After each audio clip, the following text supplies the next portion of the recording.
ಎಲ್ಲರಿಗೂ ನಮಸ್ಕಾರ. ನವದಿಕ್ಸೂಚಿ ಅಕಾಡೆಮಿಗೆ ಸ್ವಾಗತ ಸುಸ್ವಾಗತ. ಇತ್ತೀಚೆಗಷ್ಟೇ ಸರ್ಕಾರದಿಂದ ಹಲವಾರು ಹುದ್ದೆಗಳು ಕಾಲ್ಫಾರ್ಮ್ ಆಗಿವೆ. PDO, VA, TET ಇನ್ನಿತರೆ ಎಕ್ಸಾಮ್ಗಳು.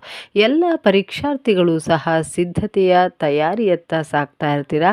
ಈ ಸಿದ್ಧತೆಗೆ ಪೂರಕವಾಗಲಿ ಅನ್ನೋದಕ್ಕೋಸ್ಕರ ಅಥವಾ ಈ ಸಿದ್ಧತೆಯಲ್ಲಿ ನೀವು ಯಶಸ್ಸನ್ನು ಕಾಣೋದಕ್ಕೋಸ್ಕರ ನವದಿಕ್ಸೂಚಿ ಅಕಾಡೆಮಿಯು ಸಹ ಪೂರಕವಾದ ಮಾಹಿತಿಯನ್ನು ಒದಗಿಸುವ ಪ್ರಯತ್ನದಲ್ಲಿ ಮುಂದಾಗಿದೆ.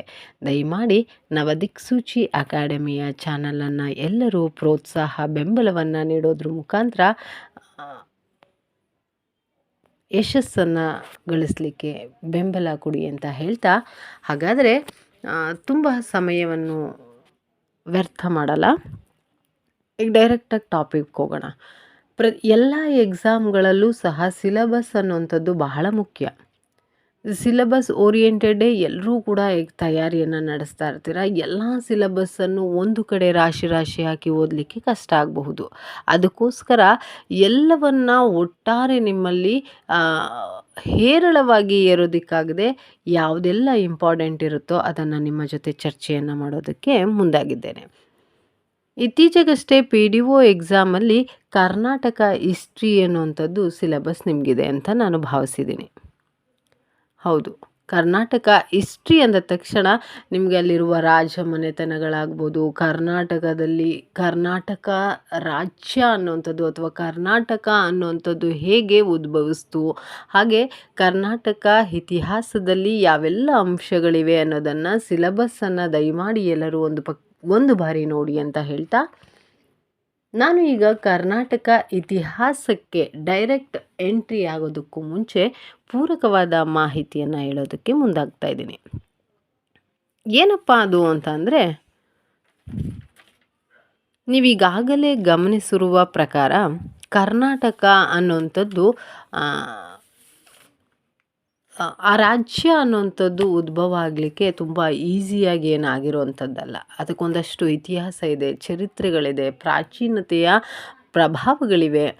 ಹಲವಾರು ಅಂಶಗಳನ್ನು ಮನಗಂಡು ಕರ್ನಾಟಕ ಅನ್ನುವಂಥ ರಾಜ್ಯ ಉದಯ ಆಯಿತು. ಈ ಕರ್ನಾಟಕ ರಾಜ್ಯ ಅನ್ನೋದು ಉದಯ ಆಗಲಿಕ್ಕೆ ಅಥವಾ ಇದಕ್ಕೆ ಪೂರಕವಾದಂತಹ ರಾಜ ಮನೆತನಗಳು ಹೇಗೆಲ್ಲ ಇತ್ತು, ಆಡಳಿತ ವ್ಯವಸ್ಥೆ ಹೇಗಿತ್ತು, ಸಾಮಾಜಿಕ ವ್ಯವಸ್ಥೆ ಹೇಗಿತ್ತು, ರಾಜಕೀಯ ವ್ಯವಸ್ಥೆ ಹೇಗಿತ್ತು, ಹಾಗೂ ಆರ್ಥಿಕ ವ್ಯವಸ್ಥೆ ಹೇಗಿತ್ತು, ಇದಿಷ್ಟರ ಜೊತೆಗೆ ಸಾಂಸ್ಕೃತಿಕ ಕೊಡುಗೆಗಳು ಹಾಗೆ ಶಾಸನಗಳು ಇನ್ನಿತರೆ ವಿಚಾರಗಳನ್ನು ಎಲ್ಲವನ್ನ ಅರಿತುಕೊಳ್ಳುವಂತಹ ಯತ್ನವನ್ನು ಮಾಡೋಣ.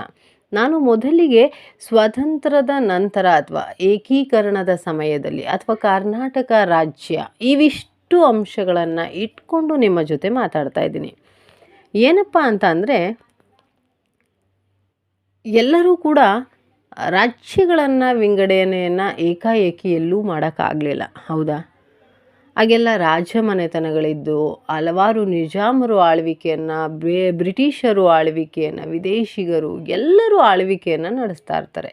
ಇಂತಹ ಸಂದರ್ಭದಲ್ಲಿ ಹಲವಾರು ರೀತಿಯ ಆಡಳಿತದ ನ್ಯೂನತೆಗಳಿಂದಾಗಿ ಅಥವಾ ಆಡಳಿತದ ಒತ್ತಡದಲ್ಲಿ ಸಿಲುಕಿ ಹಲವಾರು ರೀತಿಯಾದ ಪೂರಕವಾದಂತಹ ವಾತಾವರಣಗಳಿಂದಾಗಿ ರಾಜ್ಯ ವಿಭಜನೆ ಆಗಲಿಕ್ಕೆ ಜನ ಪಣ ತೊಡ್ತಾರೆ. ಅಂತಹ ಸಂದರ್ಭದಲ್ಲಿ 1799 ನಂತರ ಟಿಪ್ಪು ಸುಲ್ತಾನ್ ಮರಣದ ನಂತರ ಆ್ಯಕ್ಚುಲಿ ಬ್ರಿಟಿಷರು ಎಲ್ಲರೂ ಸಹ ಮೈಸೂರನ್ನು ಹರಿದು ಹಂಚಿ ಹೋಗುವಂತಹ ಯತ್ನದಲ್ಲಿ ಇದ್ದಂತಹ ಸಂದರ್ಭದಲ್ಲಿ ನಮ್ಮ ಕರ್ನಾಟಕ ರಾಜ್ಯ ಅನ್ನುವಂಥದ್ದು ಉದಯ ಆಯಿತು ಅನ್ನೋದು ಎಲ್ಲರಿಗೂ ತಿಳಿಬೇಕಾಗಿರುವಂಥ ಒಂದು ಅಂಶ. ಹಾಗಾದರೆ ಟಿಪ್ಪು ಸುಲ್ತಾನದ ಮರಣದ ನಂತರ ಎಲ್ಲರಿಗೂ ಸಹ ಮೈಸೂರು ಸಾಮ್ರಾಜ್ಯ ಅನ್ನೋಂಥದ್ದು ಹರಿದು ಹಂಚು ಹೋಗುವ ಸಂದರ್ಭದಲ್ಲಿ ಏನೆಲ್ಲ ಹೆಜ್ಜೆ ಗುರುತುಗಳನ್ನು ನಾವು ಗಮನಿಸಬೇಕಾಗತ್ತೆ. ಕರ್ನಾಟಕ ಏಕೀಕರಣದ ಹೆಜ್ಜೆ ಗುರುತುಗಳನ್ನು ಗಮನಿಸಿದಾಗ ಮಾತ್ರ ಕರ್ನಾಟಕ ರಾಜ್ಯ ಅನ್ನೋಂಥದ್ದು ಹೇಗೆ ವಿಭಜನೆ ಆಯಿತು, ಅದು ಹೇಗೆ ಪರಿಪೂರ್ಣ ಹೊಂದೋದಕ್ಕೆ ಸಾಧ್ಯ ಆಯಿತು ಅನ್ನೋದನ್ನು ಎಲ್ಲರೂ ಗಮನಿಸಬೇಕಾಗಿರುವಂಥ ವಿಚಾರ. ಹೌದು, ಕರ್ನಾಟಕದ ಏಕೀಕರಣದ ಹೆಜ್ಜೆಗಳ ಗುರುತಿನಲ್ಲಿ ನಾವು ಒಂದಷ್ಟು ಅಂಶಗಳನ್ನು ಮನಗಂಡಬೇಕಾಗುತ್ತೆ. ಅದೇ ಕರ್ನಾಟಕ ಸಭಾ ಪರಿಪೂರ್ಣ ಹೊಂದಲು ಮತ್ತೊಂದು ಅಂದರೆ 1920ರಲ್ಲಿ ರಾಜಕೀಯ ಹಿತಾಸಕ್ತಿ ಇಲ್ಲದೇ ಇದ್ದರೂ ಕೂಡ ಏನು ಪಡೆಯಲು ಅಸಾಧ್ಯ ಅದಕ್ಕಾಗಿ ಒಂದು ಮೂಮೆಂಟ್ ಬೇಕಾಗಿತ್ತು. ಸಾಧ್ಯವೇನಲ್ಲ. ಅಂದರೆ ಯಾರೋ ಒಬ್ಬರು ಒಂದು ಮೂಮೆಂಟನ್ನು ಸ್ಟಾರ್ಟ್ ಮಾಡುವಂಥದ್ದು ಆ, ಸಮ ಏನು ಹಾಸ್ಯಾಸ್ಪದ ಮಾತಲ್ಲ. ನಮ್ಮ ರಾಜ್ಯ ಅನ್ನೋಂಥದ್ದನ್ನು ನಾವು ಪಡೆದುಕೋಬೇಕಾದ್ರೆ ಒಂದು ಮೂಮೆಂಟ್ ಅನ್ನೋಂಥದ್ದು ಬೇಕಾಗಿರುತ್ತೆ. ಆ ಮೂಮೆಂಟಲ್ಲಿ ಸಾಧ್ಯ ಆದಂಥದ್ದು ಕರ್ನಾಟಕ ರಾಜ್ಯ ಅನ್ನೋಂಥದ್ದು. ಹಾಗಾದರೆ ಏನಿದೆ ಈ ಕರ್ನಾಟಕ ರಾಜ್ಯ ಅನ್ನೋದರಲ್ಲಿ? ಏನಿದೆ ಈ ಕರ್ನಾಟಕ ನಾನು ಈಗಾಗಲೇ ಹೇಳಿದ್ದೆ ನಿಮಗೆ, ನಮ್ಮ ಕರ್ನಾಟಕ ರಾಜ್ಯ ಅನ್ನುವಂಥದ್ದು ವಿಭಜನೆ ಆಗೋದಕ್ಕೆ ಹಲವಾರು ರೀತಿಯಾದಂತಹ ಆಡಳಿತದ ವಿಭಾಗಗಳು ಬಹಳ ಮುಖ್ಯ. ಹೀಗೆ ಒಂದು 20ರಷ್ಟು ವಿಭಾಗಗಳು ಆಗ್ತಾ ಹೋಗುತ್ತೆ. ಅದೇ ಮೈಸೂರು ಸಾಮ್ರಾಜ್ಯ, ಮದ್ರಾಸ್ ಪ್ರೆಸಿಡೆಂಟಿ, ಬಾಂಬೆ ಪ್ರೆಸಿಡೆನ್ಸಿ, ಹೈದರಾಬಾದ್ ನಿಜಾಮರು, ಕೊಡಗು, ಕೊಲ್ಲಾಪುರ, ಸಾಂಗ್ಲಿ, ಮೀರಜ್, ಹೀಗೆ ಹಲವಾರು ರೀತಿಯಾದಂತಹ 20 ವಿಭಾಗಗಳನ್ನು ನಾವು ಗಮನಿಸ್ತೀವಿ. ಈ ವಿಭಾಗಗಳಲ್ಲಿ ಹಲವಾರು ಸಾಮ್ರಾಜ್ಯಗಳು ಹರಿದು ಹಂಚು ಹೋಗುವ ಹಿನ್ನೆಲೆಯಲ್ಲಿ ಪ್ರಭಾವವನ್ನು ಬೀರ್ತಾ ಇರುತ್ತೆ. ಅಂಥದ್ದೊಂದು ರಾಜ್ಯ ಅಂದರೆ ನಮ್ಮ ಕರ್ನಾಟಕ. ಏನಪ್ಪ ಅಂತ ಅಂದರೆ, ನಾವಿನ್ನೂ ಕೂಡ ಸ್ವತಂತ್ರರಾಗಿರೋಲ್ಲ. ಸ್ವತಂತ್ರದ ಅವಧಿಯ ಒಳಗಡೆನೇ ಇಂತಹ ಹರಿದು ಹಂಚು ಹೋಗುವ ಪ್ರಕ್ರಿಯೆ ನಡೀತಾ ಇರುವಂಥದ್ದು. ಈ ಸಂದರ್ಭದಲ್ಲಿ ಒಂದಷ್ಟು ಪ್ರಸ್ತಾಪಗಳು ನಡೆಯುತ್ತೆ. ರಾಜ್ಯಗಳ ವಿಭಜನೆ ಬೇಕಾ ಬೇಡವಾ, ಅಥವಾ ರಾಜ್ಯಗಳನ್ನು ವಿಭಜನೆ ಮಾಡುವ ನಿಟ್ಟಿನಲ್ಲಿ ಹಲವಾರು ರೀತಿಯಾದಂತಹ ಆಡಳಿತದ ತಂತ್ರಗಳು, ಆಡಳಿತದ ವ್ಯವಸ್ಥೆಗಳನ್ನು ಕಾನೂನು ಪ್ರಕಾರದಲ್ಲಿ ಹೇಳ್ತಾ ಹೋಗ್ತಾರೆ. ಅಂತಹ ಸಂದರ್ಭ ಅಷ್ಟರೊಳಗಾಗಲೇ ಸ್ವತಂತ್ರ ಪೂರ್ವದಲ್ಲಿ ನಡೆದಂತಹ ಚರ್ಚೆಗಳು ಸ್ವತಂತ್ರದ ನಂತರ ಆಡಳಿತದ ವಿಭಾಗಗಳಾಗಿ, ನಾನೀಗ ಹಿಂದೆ ಹೇಳಿದೆ, ಒಂದು 20ರಷ್ಟು ಆಡಳಿತದ ವಿಭಾಗಗಳನ್ನು ವಿಭಾಗಿಸಿದರು. ಇದಲ್ಲ ಆಡಳಿತದ ವಿಭಾಗ, ಹೀಗಲ್ಲ ಅಂತ ಹೇಳಿ 5 ಆಡಳಿತ ವಿಭಾಗಗಳನ್ನು ಮಾಡ್ತಾರೆ. ಅದೇ ಬಾಂಬೆ, ಮದ್ರಾಸ್, ಕೊಡಗು, ಮೈಸೂರು, ಹೈದರಾಬಾದ್ ಅನ್ನೋಂಥದ್ದು. ಹೀಗೆ ಹಲವಾರು ರೀತಿಯಾದಂತಹ ವಿಭಾಗಗಳ ನಂತರ ಕರ್ನಾಟಕದ ಏಕೀಕರಣದ ಹೆಜ್ಜೆಗಳನ್ನು ನಾವು ಗಮನಿಸಬೇಕಾಗಿರುತ್ತದೆ. ಈ ವಿಭಾಗಗಳು ಏಕಾಏಕಿ ನಡೆಯುವಂಥದ್ದಲ್ಲ. ಹಲವಾರು ರೀತಿಯಾದಂತಹ ಏಕೀಕರಣಗಳು, ಹೋರಾಟಗಳು, ಹೋರಾಟಗಾರರ ಚಿಂತನೆಗಳ ಪ್ರಭಾವ, ಇವೆಲ್ಲವೂ ಸಹ ಬಹಳ ಮುಖ್ಯ ಅನ್ನೋದು ಎಲ್ಲರೂ ಮನಗಣಬೇಕಾಗಿರೋ ವಿಚಾರ. ಇದೇ ನಿಟ್ಟಿನಲ್ಲಿ 1890 ವಿದ್ಯಾವರ್ಧಕ ಸಂಘ ಅನ್ನುವಂಥದ್ದು ಅಂದು ಏಕೀಕರಣದ ಸಮಯದಲ್ಲಿ ಮೊದಲ ಬಾರಿಗೆ ಪ್ರಸ್ತಾಪಿಸಲಿಕ್ಕೆ ಸಾಧ್ಯ ಆಯಿತು. ಏನದು? ಧಾರವಾಡದಲ್ಲಿ ಇದು ಪ್ರಸ್ತಾಪಲಿಕ್ಕೆ ಸಾಧ್ಯ ಆಯಿತು. ಮಾಸ್ಟರ್ ಬ್ರೈನ್ ಆಲೂರು ವೆಂಕಟರಾಯರು ಕರ್ನಾಟಕದ ಗತವೈಭವ ಕೃತಿಯಲ್ಲಿ ಕನ್ನಡ ಕುಲ ಪುರೋಹಿತ ಅನ್ನುವಂತಹ ಚಿಂತನೆಯನ್ನು ಇಟ್ಕೊಂಡು ನಮ್ಮ ಕರ್ನಾಟಕದ ಸ್ಥಿತಿಗತಿ ಹೇಗಿದೆ, ಕರ್ನಾಟಕ ರಾಜ್ಯದಲ್ಲಿ ಏನೆಲ್ಲ ಸಮಸ್ಯೆಗಳಿವೆ, ಅಥವಾ ಕರ್ನಾಟಕ ರಾಜ್ಯ ಅನ್ನೋದು ವಿಭಜನೆ ಆಗಬೇಕಾ ಆಗಬಾರ್ದಾ ಅನ್ನುವಂಥ ಚಿಂತನೆಯನ್ನು ಮಾಡ್ತಾ ಹೋಗ್ತಾರೆ. 1915 ಕನ್ನಡ ಸಾಹಿತ್ಯ ಪರಿಷತ್ ಸ್ಥಾಪನೆಯಾಗುತ್ತೆ. ಅದಾದ ನಂತರ 1916 ಕರ್ನಾಟಕ ಸಭಾ ಅನ್ನುವಂಥದ್ದು ಆರಂಭ ಆಗುತ್ತೆ. ಆ್ಯಕ್ಚುಲಿ ನಮ್ಮ ಕರ್ನಾಟಕ ರಾಜ್ಯ ಅನ್ನೋದು ವಿಭಜನೆ ಆಗಲಿಕ್ಕೆ ಈ ಕರ್ನಾಟಕ ಸಭಾ ಅಂತ 1916ರಲ್ಲಾಗುತ್ತಲ್ಲ, ಇದು ಬಹಳ ಮುಖ್ಯವಾದಂಥ ವಿಚಾರ. 1920 ಕರ್ನಾಟಕ ರಾಜ್ಯ ರಾಜಕೀಯ ಸಮ್ಮೇಳನಗಳು ಅಂತ ಹೇಳಿ ಧಾರವಾಡದಲ್ಲಿ ಮಾಡುವಂಥದ್ದು, KPCC ರಚನೆ ಅನ್ನುವಂಥದ್ದು, ಅಂದರೆ ಕರ್ನಾಟಕ ಕಾಂಗ್ರೆಸ್, ಅಂದರೆ ಕರ್ನಾಟಕ ಪ್ರದೇಶದಲ್ಲಿ ಕಾಂಗ್ರೆಸ್ ಕಮಿಟಿ ಅನ್ನುವಂಥದ್ದನ್ನು ಸ್ಥಾಪನೆ ಮಾಡ್ತಾ ಹೋಗ್ತಾರೆ. ಈ ಸ್ಥಾಪನೆಯನ್ನು ಮಾಡಿದ ನಂತರ ನಿಜವಾಗ್ಲೂ ಕರ್ನಾಟಕದ ಏಕೀಕರಣ ಅನ್ನುವಂಥದ್ದು ಇವೆಲ್ಲ ಪ್ರಭಾವಗಳಿಂದಾಗಿ ಹಲವಾರು ರೀತಿಯಾದಂತಹ ಪ್ರೇರಣೆಯನ್ನು ಹೊಂದ್ತಾರೆ. ಇದಿಷ್ಟೇ ಅಲ್ಲ, ಇವರೆಲ್ಲರ ಬೆಂಬಲ ಪೂರ್ಣಗೊಳ್ಳಲ್ಲ. 1924ರಲ್ಲಿ ಕರ್ನಾಟಕ ಏಕೀಕರಣ ಸಭಾ ಅನ್ನೋದು 1916ರಲ್ಲೇ ಸ್ಟಾರ್ಟ್ ಆಗಿರುತ್ತೆ. ಅದೇ ಅಗೇನ್ ಏಕೀಕರಣ ಸಭಾ ಅಂತೇಳಿ ಮರುನಾಮಕರಣ ಮತ್ತೊಂದಷ್ಟು ಸಭೆಗಳನ್ನು 1924ರಲ್ಲೂ ಕೂಡ ಸಮ್ಮೇಳನಗಳನ್ನು ಬೆಳಗಾವಿಯಲ್ಲಿ ಹಲವಾರ ರೀತಿಯಾದಂತಹ ಸಭೆ ಸಮಾರಂಭಗಳನ್ನು 1926ರಿಂದ 1947ರವರೆಗೆ ಸ್ವತಂತ್ರ ಅನ್ನೋದು ಯಾವುದು ಬರೋ ತನಕನೂ ಕೂಡ ಕರ್ನಾಟಕ ರಾಜ್ಯ ಅನ್ನೋದ್ರ ಬಗ್ಗೆ ಒಂದಷ್ಟು ಪ್ರಸ್ತಾಪಗಳು, ಒಂದಷ್ಟು ಹೋರಾಟಗಳು, ಒಂದಷ್ಟು ರೀತಿಯಾದಂತಹ ಹಿತಾಸಕ್ತಿಗಳನ್ನು ಎಲ್ಲರೂ ಬೆಳೆಸ್ಕೊಂಡಿರ್ತಾರೆ. ಇಂತಹ ಸಂದರ್ಭದಲ್ಲಿ ಹಲವಾರು ರೀತಿಯಾದ ಅಂಶಗಳು ಪ್ರಚೋದನಾಕಾರಿಯಾದಂತಹ ತಂತ್ರಗಳನ್ನು ಹೂಡ್ತಾ ಹೋಗುತ್ತವೆ.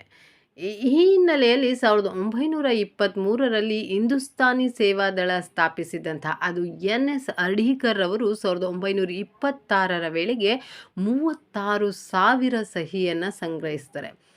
ಏನೋ ಒಂದು ಸಭೆ ಸಮ್ಮೇಳನಗಳು ಅಥವಾ ಹೋರಾಟಗಳು ಅಥವಾ ಚಳುವಳಿಗಳನ್ನು ನಡೆಯಬೇಕಾದ್ರೆ ಒಂದಷ್ಟು ಬೆಂಬಲಗಳು ಬಹಳ ಮುಖ್ಯ ಆಗಿರುತ್ತೆ. ಎಲ್ರಿಗೂ ಕೂಡ ಗಮನಿಸಬೇಕಾಗಿರುವಂತಹ ವಿಚಾರ. ಈ ಹಿನ್ನೆಲೆಯಲ್ಲಿ ಸಾಮಾನ್ಯವಾಗಿ ಎಲ್ಲರನ್ನ ಒಗ್ಗೂಡಿಸಿ ಅಥವಾ ಎಲ್ಲರೂ ಇದಕ್ಕೆ ಸಹಕಾರವನ್ನು ನೀಡ್ತಾ ಇದ್ದಾರೆ ಅನ್ನುವಂತಹ ಬೆಂಬಲವನ್ನು ಒಂದಷ್ಟು ರೀತಿಯಾದಂತಹ ಕಾನೂನು ಪ್ರಕಾರದಲ್ಲಿ ಅಥವಾ ಹಸ್ತರೂಪದಲ್ಲಿ ಪ್ರತಿರೂಪದಲ್ಲಿ ತಂದಂಥವ್ರು NS ಹರ್ಡೀಕರ್. 36,000 ಸಹಿಗಳು ಅನ್ನೋಂಥದ್ದು ಎಲ್ಲರೂ ಒಂದೇ ಕಡೆ ಇರಲ್ಲ. ಅದೆಷ್ಟು ಯಾವುದ್ಯಾವುದೋ ಊರುಗಳಿಗೆಲ್ಲ ಹೋಗಿ ಎಲ್ಲರನ್ನ ಒಂದಷ್ಟು ಭೇಟಿಯನ್ನು ಮಾಡಿ ಒಂದಷ್ಟು ಸಹಿಗಳನ್ನು ಸಂಗ್ರಹಿಸಿ ನಮಗೆ ಕರ್ನಾಟಕ ರಾಜ್ಯದ ಪ್ರಸ್ತಾಪವನ್ನು ಮಾಡಿದಂತಹ ವ್ಯಕ್ತಿ ಆತ. 1928ರಲ್ಲಿ ಜವಾಹರ್ಲಾಲ್ ನೆಹರು ಸಮಿತಿಯು ಸಹ ಕರ್ನಾಟಕದ ರಚನೆಗೆ ಶಿಫಾರಸನ್ನು ಮಾಡುತ್ತೆ. ಎಲ್ಲರೂ ಗಮನಿಸಬೇಕಾಗಿರುವಂತಹ ವಿಚಾರ ಏನಪ್ಪ ಅಂತ ಅಂದರೆ, ಕರ್ನಾಟಕದ ಸಭೆ ಏನು ಸಮಿತಿಯನ್ನು ರಚನೆ ಮಾಡುತ್ತೋ ಅದನ್ನು ಶಿಫಾರಸನ್ನು ಮಾಡ್ತಾರೋ ಜವಾಹರ್ಲಾಲ್ ನೆಹರ ಪಾತ್ರ ಬಹಳ ಮುಖ್ಯ ಆಗುತ್ತೆ. ಅದಾದ ನಂತರ ಸೈಮನ್ ಕಮಿಷನ್ ಮನವಿಯನ್ನು ಸಲ್ಲಿಸ್ತಾರೆ.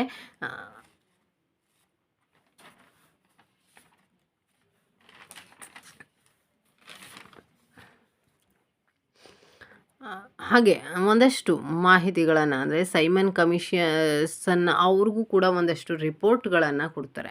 ಏನಪ್ಪ, ನಮಗೆ ಕರ್ನಾಟಕ ರಾಜ್ಯ ಅನ್ನೋಂಥದ್ದು ಬೇಕು, ಈ ಸಮಿತಿಯ ಮುಖಾಂತರ ಕರ್ನಾಟಕ ರಾಜ್ಯದ ಪ್ರಸ್ತಾಪವನ್ನು ಮಾಡಲಿಕ್ಕೆ ಹೋಗ್ತಾರೆ. ನೀವೆಲ್ಲರೂ ಗಮನಿಸಬೇಕಾಗಿರುವಂಥ ಅಂಶ ಏನಪ್ಪ ಅಂದರೆ, ಸೈಮನ್ ಕಮಿಷನ್ ಅಲ್ಲಿ ಅಧ್ಯಕ್ಷತೆಯನ್ನು ಹೊಂದಿದ್ದಂಥವರು ಮೋತಿಲಾಲ್ ನೆಹರು, ಅವರ ಮಗ ಸೆಕ್ರೆಟರಿ ಆಗಿರ್ತಾರೆ, ಅದೇ ಜವಾಹರ್ಲಾಲ್ ನೆಹರು.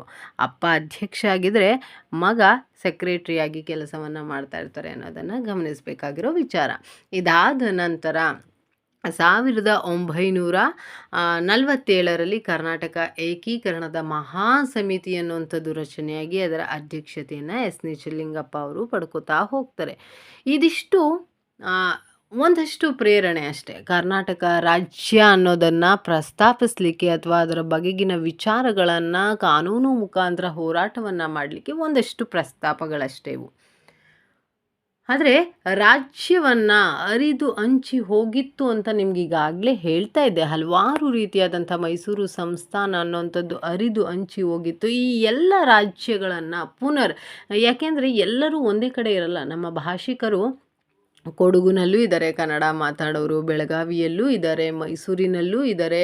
ಹೀಗೆ ಹಲವಾರು ಸಂಸ್ಥಾನಗಳು ಅದಕ್ಕೆ ಒಂದಷ್ಟು ಪ್ರೇರಣೆಯನ್ನು, ಈಗ ಹೈದರಾಬಾದು, ಹಾಗೆ ಕೊಡಗಿನಲ್ಲಿ ಬೇರೆ ಇನ್ಯಾವುದೋ ಒಂದು ಸಂಸ್ಥಾನ, ಹಾಗೆ ಬೆಳಗಾವಿಯಲ್ಲಿ ಆಂಧ್ರದ ಪ್ರಭಾವ, ಹೀಗೆ ಭಾಷಾವಾರು ವಿಂಗಡಣೆಯನ್ನು ಮಾಡುವಂಥದ್ದು ಬಹಳ ತಪ್ಪಾಗುತ್ತೆ. ಹೀಗೆ ಹಲವಾರು ರೀತಿಯಾದಂತಹ ಸಮಿತಿ ಸಮಾರಂಭಗಳ ಇವೆಲ್ಲವನ್ನು ಮನಗಂಡು ರಾಜ್ಯಗಳನ್ನು ವಿಂಗಡಣೆಯನ್ನು ಮಾಡಬೇಕು ಅನ್ನೋದನ್ನು ಇಟ್ಕೊಂಡು ಆಯೋಗಗಳನ್ನು ರಚನೆಯನ್ನು ಮಾಡ್ತಾರೆ. ಈ ರಾಜ್ಯ ವಿಂಗಡಣೆಯ ಆಯೋಗಗಳಲ್ಲಿ ಈ 3 ಸಮಿತಿ ಇದೆಯಲ್ಲ, ಇದು ಬಹಳ ಮುಖ್ಯವಾದಂಥ ಸಮಿತಿ. ಏನದು ಅಂತ ಅಂದರೆ, ಧಾರ್ ಸಮಿತಿ 1948ರಲ್ಲಿ ನಡೆದಂತಹ ಧಾರ್ ಸಮಿತಿ ಅನ್ನುವಂಥದ್ದು ರಾಜ್ಯದ ವಿಂಗಡಣೆಗೆ ಒಂದು ರೀತಿಯಾದಂತಹ ಮೈಲಿಗಲ್ಲು ಅಂತ ಹೇಳಿದ್ರು ತಪ್ಪಾಗಲ್ಲ. ಇವರು ಒಂದಷ್ಟು ಎಲ್ಲ ಸರ್ಚನ್ನು ಮಾಡ್ತಾರೆ, ಸರ್ವೆ ಮಾಡ್ತಾರೆ, ಏನು ನಡೀತಾ ಇದೆ ಅಂತ ಏನೋ ರಿಪೋರ್ಟನ್ನು ಕೊಡ್ತಾರೆ. ಏನಪ್ಪ ಅಂದರೆ, ಭಾಷಾವಾರು ದೇಶದ ರಚನೆಯನ್ನು ಮಾಡಿದ್ರೆ ದೇಶದಲ್ಲಿ ಹಲವಾರು ರೀತಿಯಾದಂತಹ ಒಡಕುಗಳು ಉಂಟಾಗುತ್ತೆ. ಒಂದು ಭಾಷೆಯನ್ನು ಮಾತನಾಡುವವರು ಒಂದೇ ಪ್ರದೇಶದಲ್ಲಿ ಇಲ್ಲ, ಎಲ್ಲ ಪ್ರಾಂತ್ಯಗಳು ಅಥವಾ ಎಲ್ಲ ರಾಜ್ಯಗಳಲ್ಲೂ ಕೂಡ ಹಲವಾರು ಭಾಷಿಕರಿದ್ದಾರೆ. ಹಲವಾರು ಭಾಷಿಕರಿಗೆ ಒಂದಷ್ಟು ರೀತಿಯಾದಂತಹ ಮನಸ್ತಾಪಗಳನ್ನು, ಹೋರಾಟಗಳನ್ನು ಕಿಡಿ ಹಚ್ಚೋದಕ್ಕೆ ನಾವೇ ಕಾರಣಕರ್ತರಾಗ್ತೀವಿ. ಇದು ಬೇಡ. ಏನಿದೆ ಅದೇ ಆ ರಚನೆ ಇರಲಿ, ಭಾಷಾವಾರು ದೇಶ ರಚನೆಯನ್ನು ಮಾಡೋದು ತಪ್ಪು ಅನ್ನೋದನ್ನು ಮಾಹಿತಿಯನ್ನು ಈ ಧಾರ್ ಸಮಿತಿಯನ್ನು ಕೊಡ್ತಾರೆ. ಅದಾದ ನಂತರ ಇದರಲ್ಲೂ ಕೂಡ ಪ್ರಸ್ತಾಪ ಏನು ಅಷ್ಟರ ಮಟ್ಟಿಗೆ ತೀವ್ರಗತಿಯಲ್ಲಿ ಆಗಲ್ಲ. ನೆಕ್ಸ್ಟ್ ಬರುವಂಥದ್ದೇ JVP ಸಮಿತಿ 1948ರಲ್ಲಿ ರಚನೆಯಾಗುವಂಥದ್ದು. ಏನಿದು JVP ಸಮಿತಿ ಅಂದರೆ, ಇಲ್ಲಿ 3 ಮ್ಯಾನ್ ಕಮಿಟಿ ಅನ್ನುವಂಥದ್ದು ಬಹಳ ಮುಖ್ಯ. ಈ JVP ಅನ್ನುವಂಥದ್ದನ್ನು 3 ಮ್ಯಾನ್ ಕಮಿಟಿ ಅಂತಲೂ ಸಹ ಕರೀತಾರೆ. ಜವಾಹರ್ಲಾಲ್ ನೆಹರು, ವಲ್ಲಭಾಯ್ ಪಟೇಲ್, ಪಟ್ಟಾಭಿ ಸೀತಾರಾಮಯ್ಯರವರು ಈ ಕಮಿಟಿಯಲ್ಲಿ ಬಹಳ ಮುಖ್ಯವಾದಂಥ ಪಾತ್ರವನ್ನು, ಅದಕ್ಕೋಸ್ಕರನೇ 3 ಮ್ಯಾನ್ ಕಮಿಟಿ ಅಂತಲೂ ಸಹ ಕರೀತಾರೆ. 1948ರಲ್ಲೇ ರಚನೆಯಾದಂತಹ ಕಮಿಟಿ ಇದು. ಏನಿದು ಅಂತ ಅಂದರೆ, ಆಂಧ್ರ ಪ್ರದೇಶವನ್ನು ಬೇಕಾದರೆ ನೀವು ರಾಜ್ಯವನ್ನು ಪುನರ್ವಿಂಗಡಣೆಯನ್ನು ಮಾಡಿ. ಆದರೆ ಯಾಕೆಂದರೆ ಅಲ್ಲಿ ಹೈದರಾಬಾದ್ ನಿಜಾಮನ ಒಂದಷ್ಟು ಪ್ರವೋಕ್ ಅಲ್ಲಿರೋದ್ರಿಂದ ಅಲ್ಲೊಂದು ಕನ್ನಡ ಮಾತನಾಡೋರಿಗೆ ಅಥವಾ ಬೇರೆ ಭಾಷಿಕರಿಗೆ ಅಲ್ಲೊಂದಷ್ಟು ತೊಂದರೆ ಆಗ್ತಾ ಇರೋದ್ರಿಂದ ನೀವು ಬೇಕಾದರೆ ಆಂಧ್ರ ಪ್ರದೇಶವನ್ನು ಒಂದು ರಾಜ್ಯ ಅಂತ ಪ್ರತ್ಯೇಕ ರಾಜ್ಯವನ್ನಾಗಿ ಮಾಡಿ ಬೇಕಾದರೆ ಅದನ್ನು ಬಿಟ್ಟು ಬೇರೆ ಯಾವುದು ಬೇಡ ಅಂತ ಹೇಳ್ತಾರೆ. ಅಂದರೆ ಸ್ಟ್ರಾಂಗಾಗಿ ನಮಗೊಂದು ಕರ್ನಾಟಕ ರಾಜ್ಯ ಅನ್ನೋದು ಎಲ್ಲಿದೆ, ಎಲ್ಲರೂ ಕೂಡ ಆಯಾ ಪ್ರಾಂತ್ಯಗಳು ಆಯಾ ರಾಜ್ಯಗಳನ್ನೇ ಮಾಡ್ಕೋತಾ ಇದ್ದಾರೆ ವಿನಃ ನಮ್ಮ ಕರ್ನಾಟಕ ರಾಜ್ಯ ಅನ್ನೋಂಥದ್ದು ಇನ್ನೂ ಉದಯ ಆಗಿಲ್ಲ ಅನ್ನೋದಕ್ಕೋಸ್ಕರ ಸ್ಟ್ರಾಂಗಾಗಿ ಎಲ್ಲರೂ ಎಚ್ಚೆತ್ಕೊಂಡು ನಿಜವಾದ ಗ್ರೌಂಡ್ ಪ್ರಾಬ್ಲಮ್ ಏನಿದೆ ಅನ್ನೋದನ್ನೆಲ್ಲರೂ ಗಮನಿಸಿ ಮತ್ತೊಂದು ಸಮಿತಿ ಆಯೋಗ ರಚನೆಯಾಗುತ್ತೆ. ಅದೇ ಫಜಲ್ ಅಲಿ ಆಯೋಗ ಅನ್ನೋಂಥದ್ದು 1953ರಲ್ಲಿ. ಆ್ಯಕ್ಚುಲಿ ನಮಗೆ ಈ ಆಯೋಗ ರಚನೆ ಆದ ನಂತರ ನಮಗೆ ಒಂದು ರಾಜ್ಯ ಅಂದರೆ ನಮ್ಮ ಕರ್ನಾಟಕ ರಾಜ್ಯ ಅನ್ನೋಂಥದ್ದು ಉದಯ ಆಗಲಿಕ್ಕೆ, ನಮ್ಮದು ಒಂದು ಕರ್ನಾಟಕ ರಾಜ್ಯ ಇದೆ ಅನ್ನೋದು ಉದಯ ಆಗಲಿಕ್ಕೆ ಒಂದು ರೀತಿಯಾದಂತಹ ಅಂಶ ಇದು. ಆದರೆ ಎಲ್ಲರೂ ಮನಗಂಡಬೇಕಾಗಿರುವಂಥ ಭಾಳ ಮುಖ್ಯವಾದ ವಿಚಾರ ಏನಪ್ಪ ಅಂತಂದರೆ, KM ಪಣಿಕರ್ ಅನ್ನೋಂಥವ್ರು ಕೂಡ ಈ ಫಜಲ್ ಅಲಿ ಆಯೋಗದಲ್ಲಿ ಇರ್ತಾರ ಆತ. ಬೇಸರದ ಸಂಗತಿ ಏನಪ್ಪ ಅಂದರೆ, ಅವರು ಕೇರಳದಲ್ಲಿದ್ದಂತಹ ವ್ಯಕ್ತಿ ನಮ್ಮ ರಾಜ್ಯದಲ್ಲಿರುವಂತಹ ಕಾಸರಗೂಡು ಅನ್ನೋಂಥ ಪ್ರದೇಶವನ್ನು ಕಳ್ಕೊಳ್ಳೋದಕ್ಕೆ ಪ್ರೇರಣೆಯನ್ನು ಕೊಟ್ಟಂಥವರು ಈ KM ಪಣಿಕರ್ ಅನ್ನೋರು. ವಿಷಾದನೀಯಾದಂಥ ವಿಚಾರ. ಹಾಗಂತೇಳಿ ಕಾಸರಗೂಡು ಕೈ ಬಿಟ್ಟೋಯ್ತಾ? ಆ ಸಂದರ್ಭದಲ್ಲಿ ಫಜಲ್ ಅಲಿ ಆಯೋಗ ಸಂದರ್ಭದಲ್ಲಿ ನಮ್ಮ ಕಾಸರಗೂಡು ಅನ್ನೋಂಥದ್ದು ಕೇರಳ ರಾಜ್ಯಕ್ಕೆ ಸೇರ್ಪಡೆ ಆಗುತ್ತೆ, ನಮ್ಮ ಕರ್ನಾಟಕದಿಂದ ಅದು ಹೊರ ಹೋಗುತ್ತೆ ಅನ್ನೋಂತಹ ವಿಷಾದನೀಯ ಸಂಗತಿಯ ಜೊತೆಗೆ ನಮ್ಮ ರಾಜ್ಯ ಅನ್ನೋಂಥದ್ದು ರಚನೆಯಾಗಿತ್ತು ಅನ್ನೋದನ್ನು ಎಲ್ಲರೂ ಮನಗಂಡಬೇಕಾಗಿರುವಂಥ ವಿಚಾರ. ಇದಿಷ್ಟು ಹೆಜ್ಜೆಗಳನ್ನು ಒಂದಷ್ಟು ಸಂಸ್ಥೆಗಳು, ಅಖಂಡ ಕರ್ನಾಟಕ ರಾಜ್ಯ ಸಂಸ್ಥೆ ಪರಿಷತ್ ನಿರ್ಮಾಣ, ಹೀಗೆ ಹಲವಾರು ರೀತಿಯಾದಂತಹ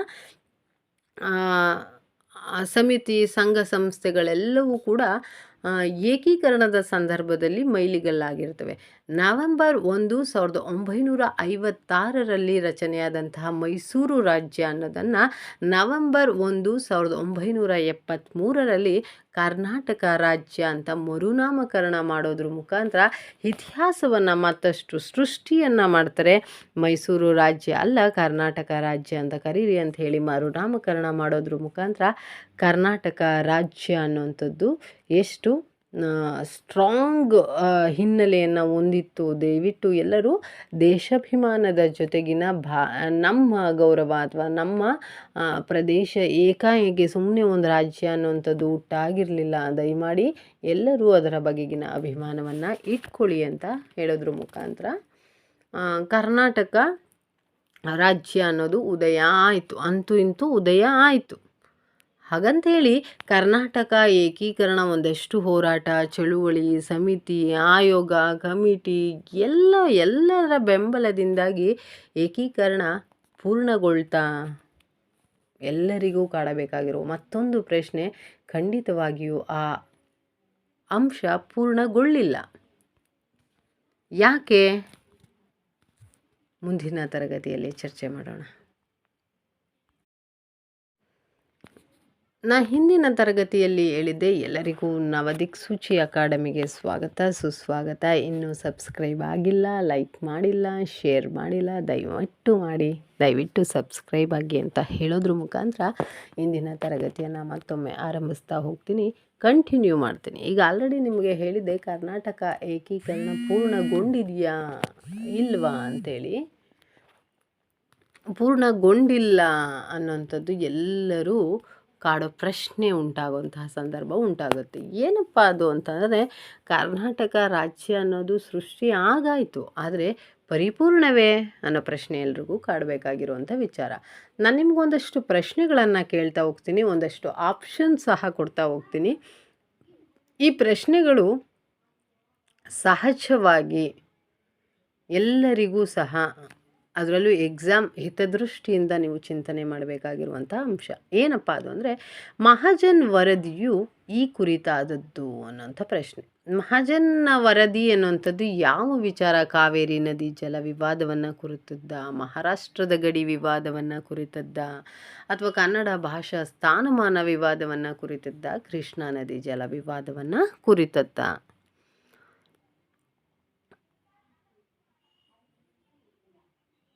ಏನಪ್ಪ ಈ ಮಹಾಜನ್ ವರದಿ ಅನ್ನೋಂಥದ್ದು ಅಂದರೆ, ವಿ ಪಿ ಮಲ್ಲಿಕ್ ನ್ಯಾಯಾಧೀಶರು ಅಂದರೆ ಆ ಟೈಮಲ್ಲಿ ಜಡ್ಜ್ ಆಗಿದ್ದಂಥವ್ರು, ನಮಗೆ ಮಹಾರಾಷ್ಟ್ರ ಬೇಡ ಅಂದರೆ ಕರ್ನಾಟಕ ಕೊಟ್ಟರೂ ಪರವಾಗಿಲ್ಲ, ಆದರೆ ಇಲ್ಲ ಅಂದ್ರೂ ಪರವಾಗಿಲ್ಲ, ಆದರೆ ಮಹಾರಾಷ್ಟ್ರ ಬೇಡ.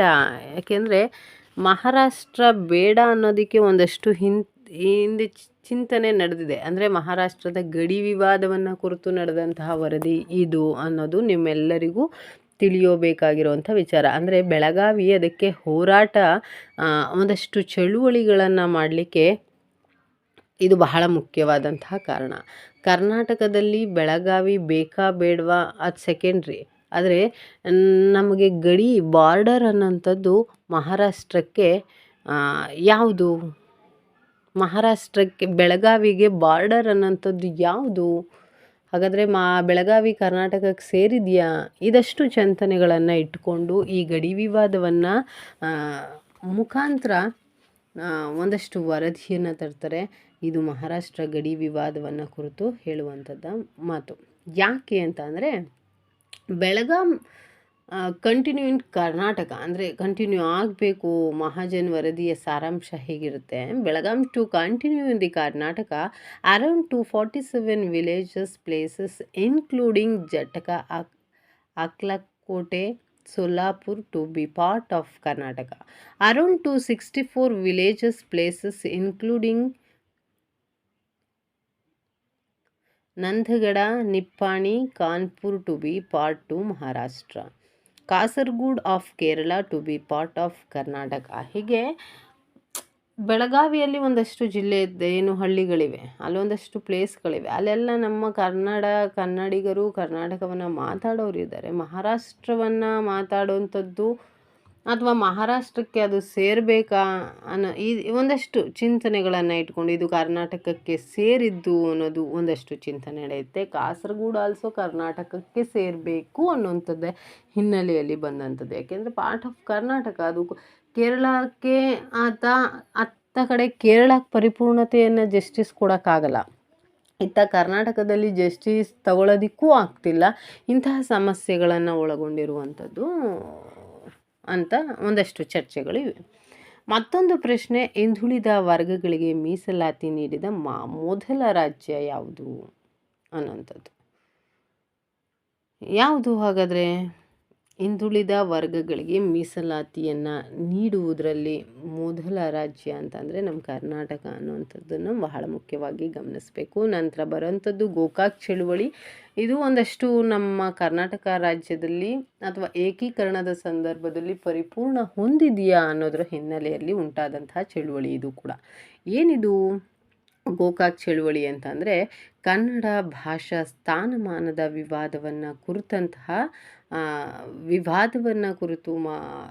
ಇದ್ದಂತಹ ಒಂದು ಚಳುವಳಿ ಇದು. ಏನಿದು ಅಂತ ಅಂದರೆ, ಈ ಚಳುವಳಿಯನ್ನು ಆರಂಭಿಸಿದಂಥವರು ಅಥವಾ ಈ ಚಳುವಳಿಯನ್ನು ಒಂದಷ್ಟು ರೀತಿ ಮುನ್ನುಗ್ಗಿಸಿದಂಥವ್ರು ಡಾಕ್ಟರ್ ರಾಜ್ಕುಮಾರನ್ ಅಂತವರು. ಎಲ್ರಿಗೂ ಗೊತ್ತಿರುವಂಥ ಭಾಳ ಮುಖ್ಯವಾದಂಥ ವಿಚಾರ. ಗೋಕಾಕ್ ಚಳುವಳಿಯನ್ನು ಆರಂಭಿಸಲಿಕ್ಕೆ ಕಾರಣ ಡಾಕ್ಟರ್ ರಾಜ್ಕುಮಾರ್ ಅವರು. ಆದರೆ ಯಾಕೆ ಗೋಕಾಕ್ ಚಳುವಳಿ ಅಂತ ಬಂತು ಅಂತಂದರೆ, ಈ ಚಳುವಳಿಯ ವಿವರವನ್ನು ವರದಿಯನ್ನು ಮಂಡಿಸಿದಂಥವರು ವಿ.ಕೃ. ಗೋಕಾಕ್ರವರು. ಅಂದರೆ ಎಲ್ಲ ಪ್ರದೇಶಗಳಲ್ಲೂ ನೀವು ಗಮನಿಸ್ಬೋದು, ಅಥವಾ ನಮ್ಮ ಕರ್ನಾಟಕದಲ್ಲೇ ಗಮನಿಸಿ, ನಮ್ಮ ಮಾತೃಭಾಷೆ ಕನ್ನಡ ಅಂತ ಎಲ್ಲರಿಗೂ ಸಹ ಇಲ್ಲ. ಹೌದಾ? ಎಲ್ಲರೂ ಕೂಡ ಮಾತೃಭಾಷೆ ಕನ್ನಡ ಅಂತಲೇ ಓದ್ತಾ ಇದ್ದಾರಾ? ಭಾಷೆಯ ಅಳಿವಿನ ಅಂಚಿನಲ್ಲಿದೆ, ಅಥವಾ ಭಾಷೆಯನ್ನು, ನಮ್ಮ ಕನ್ನಡ ಭಾಷೆಯನ್ನು ಮತ್ತಷ್ಟು ಏನದಕ್ಕೆ ಬೆಂಬಲವನ್ನು ನೀಡಬೇಕು. ಎಲ್ಲರೂ ಮಾತೃಭಾಷೆ ಕನ್ನಡವನ್ನೇ ಮಾತಾಡಿ ಅಂತ ಅಲ್ಲ, ಆದರೆ ನಮ್ಮ ಕರ್ನಾಟಕದಲ್ಲೇ ಕನ್ನಡ ಭಾಷೆ ಅನ್ನೋಂಥದ್ದು ನಾಶ ಆಗ್ತಾಯಿದೆ. ಮದರ್ ಟಂಗ್ ಅನ್ನೋಂಥದ್ದು ಅವರ ಇಚ್ಛೆಗನುಗುಣವಾಗಿ ನಾವು ಹಲವಾರು ಭಾಷಿಕರನ್ನು, ಹಲವಾರು ಪ್ರದೇಶದವರನ್ನು ಒಂಥರ ಒಳಗೊಂಡಿರುವಂಥ ರಾಜ್ಯ ಆಗಿರೋದ್ರಿಂದ ನಮ್ಮ ಭಾಷೆ ಎಲ್ಲೋ ಹೋಗ್ತಿದೆ, ಅಥವಾ ಕಡಿಮೆ ಆಗ್ತಾ ಇದೆ, ಅಥವಾ ಅಳಿವಿನ ಅಂಚಿನತ್ತ ಹೋಗ್ತಾ ಇದೆ ಅನ್ನೋ ಹಿನ್ನೆಲೆಯಲ್ಲಿ ನಡೆದಂಥದ್ದು ಗೋಕಾಕ್ ಚಳುವಳಿ ಅನ್ನೋಂಥದ್ದು. ಮತ್ತೊಂದು ಆಯೋಗವನ್ನು ಬಹಳ ಮುಖ್ಯವಾಗಿ ಎಲ್ಲರೂ ಪ್ರಶ್ನಿಸಬೇಕಾಗಿರುವಂಥ ಅಂಶ ಏನಪ್ಪ ಅಂದರೆ, ಬಚಾವತ್ ಆಯೋಗ ಅನ್ನುವಂಥದ್ದು. ಏನಿದು ಬಚಾವತ್ ಆಯೋಗ ಅಂತ ಅಂದರೆ, ಯಾವುದು ವಿಚಾರವನ್ನು ಕುರಿತು ಇಲ್ಲಿ ಹೇಳ್ತಾರೆ ಅಂತಂದರೆ, ಕೃಷ್ಣಾ ನದಿಯ ಜಲ ವಿವಾದವನ್ನು ಕುರಿತು ಹೇಳುವಂಥದ್ದು. ಏನು ಮಹಾರಾಷ್ಟ್ರ, ಕರ್ನಾಟಕ, ಆಂಧ್ರ ಪ್ರದೇಶ ಇದನ್ನು ಹಂಚಿಕೆಯನ್ನು ಮಾಡ್ತಾ ಹೋಗ್ತಾರೆ. 1973ರಲ್ಲಿ ಪ್ರಾರಂಭ ಆಗಿ 1976ರಲ್ಲಿ ಇದನ್ನು ಜಾರಿಗೆ ತರ್ತಾರೆ. ಏನು ಜಾರಿಗೆ ತರ್ತಾರೆ ಅಂದರೆ, ಈ ವರದಿ ಏನಪ್ಪ ಅಂತ ಅಂದರೆ, ಬೇಸಿಕ್ಕಾಗಿ ಕೃಷ್ಣಾ ನದಿ ಜಲ ವಿವಾದವನ್ನು ಮನಗಂಡು ಈ ಸಮಸ್ಯೆ ಅಥವಾ ಈ ಚಳುವಳಿ ಅಥವಾ ಈ ಆಯೋಗ ಉಂಟಾದಂತಹ ಏನು ಬೇಸಿಕ್ ಅಂತ ಅಂದರೆ, ಈ ಆಯೋಗದಲ್ಲಿ ಅಂದರೆ ಆಯಾ ಪರಿಸರ, ವಾತಾವರಣ ಯಾವಾಗಲೂ ಒಂದೇ ಥರ ಇರಲ್ಲ. ಆವಾಗವಾಗ ನಾವು ನೋಡಿ ಈ ಜಲ ವಿವಾದವನ್ನು ತಿಳಿದು ಅದನ್ನು ಹಂಚಿಕೆಯನ್ನು ಮಾಡಬೇಕಾಗತ್ತೆ, ಹರಿಸಬೇಕಾಗುತ್ತೆ ಅನ್ನೋದನ್ನು ಈ ವರದಿಯಲ್ಲಿ ಹೇಳಿರುವಂತಹ ವಿಚಾರ. ಮತ್ತೊಂದು ಅಂಶ ಏನಪ್ಪ ಅಂದರೆ, ಸರೋಜಿನಿ ಮಹಿಷಿ ವರದಿ ಏನು ಅಂತದನ್ನು ಕುರಿತು ಹೇಳೋವಂಥದ್ದು. ಏನಿದು ಸರೋಜಿನಿ ಮಹಿಷಿ ವರದಿ ಅಂತ ಅಂದರೆ, ಇದೇನು ಅಂತ ಅಂದರೆ, ಕನ್ನಡಿಗರಿಗೆ ಉದ್ಯೋಗ ಮೀಸಲು. ನಮಗೆಲ್ಲ ನಾವು ಒಂದಷ್ಟು ನೋಡಿ, ಬೇಸಿಕ್ಕಾಗಿ ನಮ್ಮಲ್ಲೂ ಕೂಡ ಹಲವಾರು ಮೀಸಲಾತಿಗಳನ್ನು, ಹಲವಾರು ರೀತಿಯಾದಂತಹ ಉದ್ಯೋಗದಲ್ಲಿ ತಾರತಮ್ಯತೆಗಳನ್ನು ಅಥವಾ ಎಲ್ಲವನ್ನು ನಾವು ಗಮನದಲ್ಲಿ ಇಟ್ಟುಕೊಂಡು ಈ ಆಯೋಗ ಅಥವಾ ಈ ವರದಿ ಒಂದು ಅಂಶ ಹೇಳುತ್ತೆ. ಏನಪ್ಪ ಅಂದರೆ, ಕನ್ನಡಿಗರಿಗೆ ಉದ್ಯೋಗದ ಮೀಸಲನ್ನು ನೀಡಬೇಕು ಅನ್ನೋಂತಹ ಹಿನ್ನೆಲೆಯಲ್ಲಿ ನಡೆದಂತಹ ವಿಚಾರ. ಇದಾದ ನಂತರ ಈಗಾಗಲೇ ನಿಮಗೆ ಹೇಳಿದೆ, ಕರ್ನಾಟಕದಲ್ಲಿ ಹಿಂದುಳಿದ ವರ್ಗಗಳ ಅಂದರೆ ಸುಧಾರಣೆಗಾಗಿ ಹಲವಾರು ಸಮಿತಿಗಳು, ಹಲವಾರು ಆಯೋಗಗಳು ಹುಟ್ಟುಕೊಳ್ಳುತ್ತೆ. ಮಿಲ್ಲರ್ ಸಮಿತಿ, ನಾಗನಗೌಡ ಆಯೋಗ, ಹಾವನೂರು ಆಯೋಗ, ವೆಂಕಟಸ್ವಾಮಿ ಸಮಿತಿ, ಚೆನ್ನಪ್ಪ ರೆಡ್ಡಿ ಆಯೋಗ, ಮಿಲ್ಲಿನಲ್ಲಿ ನಾಗರ ಹಾವು, ವೆಂಕಟ ಚಿನ್ನಿ ಸಮಿತಿ. ಹೀಗೆ ನಮ್ಮ ಹಿಂದುಳಿದ ವರ್ಗಗಳಿಗೆ ಮೊದಲು ಮೀಸಲಾತಿ ನೀಡಿದ್ದು ನಮ್ಮ ಕರ್ನಾಟಕ ರಾಜ್ಯ ಅನ್ನೋದನ್ನು ಎಲ್ಲರೂ ಗಮನಿಸಬೇಕು. ಹಲವಾರು ಆಯೋಗಗಳು, ಸಮಿತಿಗಳು ಎಲ್ಲವೂ ಇದಾಗಿವೆ. ಆದರೆ ರಚಿತವಾಗಿ ಜಸ್ಟಿಸನ್ನು ಯಾವ ಆಯೋಗ ಕೊಡ್ತು? ಪರಿಶಿಷ್ಟ ಜಾತಿಗಳಲ್ಲಿ ಹಲವಾರು ರೀತಿಯ ಜಾತಿಗಳು, ಪಂಗಡಗಳು, ಉಪಪಂಗಡಗಳು ಹಲವಾರು ಇದೆ. ಒಂದಷ್ಟು ರೀತಿಯಾದಂತಹ ಗುಂಪುಗಳು, ಒಳ ಮೀಸಲಾತಿಗಳು ಏನೇನೋ ಇದ್ದಾವೆ. ಎಲ್ಲವನ್ನು ನಾವು ಪೊಲಿಟಿಕಲ್ ಸೈನ್ಸಲ್ಲಿ ನಾವು ಅಧ್ಯಯನವನ್ನು ಮಾಡ್ತಾ ಹೋಗ್ತೀವಿ. ಎಡ ಸಮುದಾಯ, ಬಲ ಸಮುದಾಯ, ಹಾಗೆ ಸ್ಪರ್ಶರು ಅಂದರೆ ಹೀಗೆ ಹಲವಾರು ಪರಿಶಿಷ್ಟ ಜಾತಿ ಗುಂಪುಗಳನ್ನು ವಿಭಜಿಸುವ ಮೂಲಕ 2005ರಲ್ಲಿ ರಚಿತವಾದಂತಹ 2012ರಲ್ಲಿ ತನ್ನ ವರದಿಯನ್ನು ನೀಡುತ್ತೆ. ಹಿಂದುಳಿದ ವರ್ಗಗಳಿಗೆ ಮೊದಲು ಮೀಸಲಾತಿ ನೀಡಿದ್ದು ಕರ್ನಾಟಕ ರಾಜ್ಯ ಅನ್ನುವಂಥದ್ದನ್ನು. ಹೀಗೆ ಹಲವಾರು ಜಲ ವಿವಾದಗಳು ಸಹ ಇದ್ದಾವೆ. ಈಗಲೂ ಕೂಡ ಈ ಟಿಲ್ ಡೇತ್ವರೆಗೂ ಕೂಡ ಹಲವಾರು ಜಲ ವಿವಾದಗಳು ಇದ್ದಾವೆ. ಏನಪ್ಪ, ಕಾವೇರಿ ಜಲ ವಿವಾದ ಇದೆ, ಕೃಷ್ಣ ಜಲ ವಿವಾದವಿದೆ, ಮಹದಾಯಿ ಜಲ ವಿವಾದವಿದೆ, ಹೀಗೆ ಹಲವಾರು ಆಂತರಿಕ ಸಮಸ್ಯೆಗಳನ್ನೊಳಗೊಂಡ ವಿವಾದಗಳು ಇದ್ದಾವೆ. ನೇತ್ರಾವತಿ ನದಿನ ತಿರುವು ಮಾಡಬೇಕಾ ಮಾಡಬಾರ್ದಾ, ಶರಾವತಿಯ ನದಿ ತಿರುವು, ಹೀಗೆ ಹಲವಾರು ರೀತಿಯಂತಹ ಏನೋ ಒಂದಷ್ಟು ಅಂಶಗಳಿದ್ದಾವೆ. ಅವಕಾಶ ಅಂದರೆ ಎಲ್ಲರಿಗೂ ಅವಕಾಶಗಳನ್ನು ಕೊಡಿ, ಮತ್ತು ಹಲವಾರು ರೀತಿಯಾದಂಥ ಫರ್ದರ್ ಏನಂದರೆ ಈ ವಿವಾದಗಳಿಗೆಲ್ಲ ಒಂದಷ್ಟು ಬಗೆಹರಿಸಲಿಕ್ಕೆ ವಿಶ್ವೇಶ್ವರಯ್ಯನವರು, ನಾಲ್ವಡಿ ಕೃಷ್ಣರಾಜ ಒಡೆಯರ್ ಹಲವಾರು ರೀತಿಯಾದಂಥ ಸಮಿತಿಗಳನ್ನು, ಸಂಘಟನೆಗಳನ್ನು ತಂದು ಹಲವಾರು ರೀತಿಯಾದಂಥ ಒಂದಷ್ಟು ಪ್ರಯತ್ನವನ್ನು ಮಾಡಿದ್ದಾರೆ. ಏನೇನೆಲ್ಲ ಪರಿಹಾರಗಳನ್ನು ಸಹ ಕಂಡಿಡ್ಕೋಬೇಕು ಅನ್ನೋದು ಒಂದಷ್ಟು ಹೇಳಿದೆ. ನಮ್ಮ ರಾಜ್ಯದಲ್ಲಿರುವಷ್ಟು ಬೇರೆಲ್ಲೂ ಕೂಡ ಜಾತಿ ಭೇದ ಭಾವವಿಲ್ಲ ಅನ್ನೋದನ್ನು ಸಹ ಗಮನಿಸಬೇಕು. ಎಲ್ಲ ಸಮಸ್ಯೆಗಳು ಹುಟ್ಟಾಕೊಳ್ಳಿಕ್ಕೂ ಕಾರಣ ಇದು ಒಂದು ಪ್ರೇರಣೆಯ ಅಂಶ. ಹಾಗಾಗಿ ನಾವು ಪರಿಪೂರ್ಣ ಆಗಿಲ್ಲ ಅನ್ನೋದನ್ನು ಎಲ್ಲರೂ ಗಮನಿಸಬೇಕಾಗಿರ್ಬೋದು.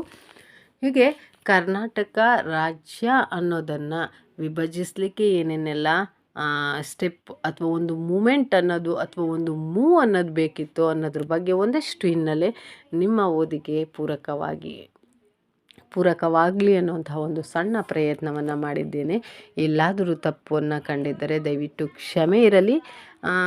ತಪ್ಪಿದ್ದರೆ ಕಮೆಂಟಲ್ಲಿ ಹೇಳಿ, ತಿದ್ಕೋತೀವಿ. ನಾವು ಕೂಡ ಪರಿಪೂರ್ಣರಲ್ಲ. ಒಂದಷ್ಟು ತಿಳುವಳಿಕೆ ಅನ್ನೋಂಥದ್ದು ಪ್ರತಿನಿತ್ಯ ಆಗಬೇಕು ಅನ್ನೋದಕ್ಕೋಸ್ಕರ, ಕಲಿಕೆ ಅನ್ನೋಂಥದ್ದು ಪ್ರತಿನಿತ್ಯ ಆಗಬೇಕು ಅನ್ನೋ ಹಿನ್ನೆಲೆಯಲ್ಲೇ ಈ ಅಕಾಡೆಮಿಯನ್ನು ನಾವು ಆರಂಭಿಸಿದ್ದು.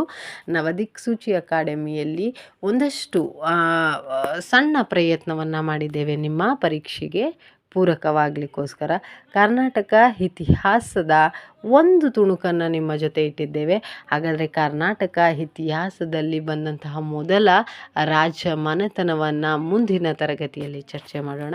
ಧನ್ಯವಾದಗಳು.